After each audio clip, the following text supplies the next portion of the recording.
Today we're using downriggers. So what I'm going to do is pay my line out so I have a lead that I like. Got my cannonball up at the surface. Now to use the downrigger, you take your line,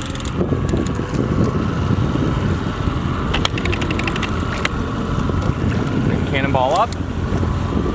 This is the Scotty release clip.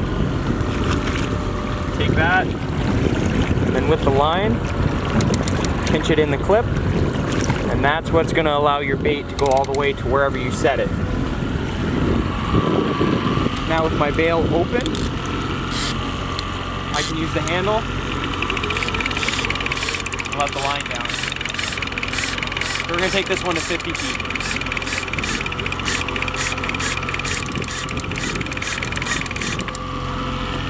Good to go?